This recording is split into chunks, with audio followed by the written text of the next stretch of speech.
दिल्ली में नशा महंगा और जान सस्ती हो गई है। तंबाकू जैसी छोटी सी चीज़ के लिए दिल्ली में सरेआम 4 लोगों को चाकू मार दिया गया और एक शख्स की जान चली गई। दिल्ली देश की राजधानी है या अपराध की राजधानी, ये बड़ा सवाल है। अपराधी कानून और पुलिस को कुछ नहीं समझते, इसके पीछे कुछ तो कारण रहा होगा। दिल्ली में नशे की लत और बढ़ती हिंसा अब किस मोड़ पर पहुंच गई है, इसका एक डराने वाला तस्वीर जो है सामने आई है उत्तर पूर्वी दिल्ली के नंदनगरी से, जहां सिर्फ तंबाकू देने से मना करने पर 2 युवकों ने 4 मौसेरे चचेरे भाइयों पर चाकू से ताबड़तोड़ हमला कर दिया। इस हमले में 22 साल के अभिषेक की जान चली गई, जबकि उसका मौसेरा भाई विशाल अस्पताल में जिंदगी और मौत के बीच जूझ रहा है। 2 और जो भाई हैं उनका इलाज होने के बाद उन्हें अस्पताल से छुट्टी दे दी गई है। मृतक अभिषेक मूल रूप से आजमगढ़ उत्तर प्रदेश का रहने वाला था और परिवार के साथ सुंदर नगरी नंदनगरी में रहता था। उसके परिवार में पिता रामधीर, माँ गुड्डी देवी, छोटा भाई सचिन और एक अन्य छोटा भाई है। ताऊ का परिवार भी उनके साथ ही रहता था और ताऊ का बेटा विनोद था, जबकि मौसेरा भाई विशाल पास के किराए के कमरे में रहता था। अभिषेक, सचिन और विशाल नंदनगरी के कांचीपुरा में अमेज़न में नौकरी करते हैं। वारदात 15 अगस्त की रात करीब 10:30 बजे की है। सचिन और विशाल ड्यूटी के लिए घर से निकले थे। शिव शक्ति मंदिर के पास सड़क पर बैठे 2 युवकों ने सचिन से तंबाकू मांगा।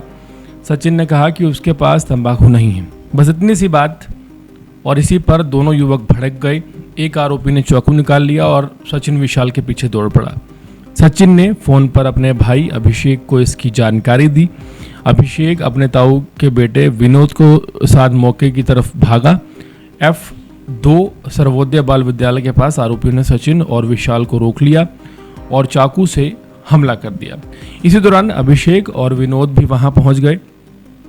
आरोपियों ने उन दोनों को भी निशाना बनाया।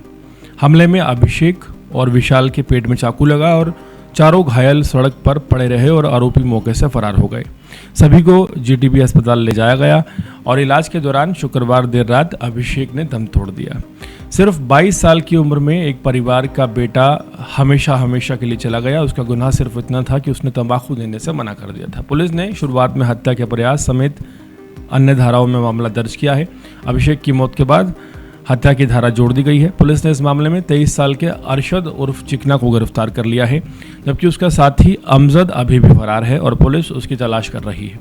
घटनास्थल के आसपास लगे सीसीटीवी कैमरों की फुटेज भी खंगाली जा रही है, लेकिन इस घटना ने सिर्फ एक परिवार को नहीं तोड़ा, बल्कि राजधानी दिल्ली की कानून व्यवस्था और बढ़ती हिंसा पर भी बड़े सवाल खड़े कर दिए हैं। आखिर तंबाकू जैसी मामूली चीज़ के लिए किसी की जान लेने की नौबत क्यों आ रही है? क्या नशे की आदत और नशे से जुड़े आक्रामकता युवकों को हिंसक बना रही है? छोटी सी बात पर चाकू निकल आना, किसी की जान ले लेना। दिल्ली देश की राजधानी है या अपराध की राजधानी बनने की तरफ बढ़ रही है? यह सवाल अब बार बार उठ रहा है। अपराधियों में दिल्ली में कानून का डर क्यों कम होता जा रहा है? पुलिस का खौफ क्यों नहीं दिखता? और सबसे बड़ा सवाल, इस हिंसा के पीछे आखिर क्या वजह थी? क्या असली वजह सामने आ पाई?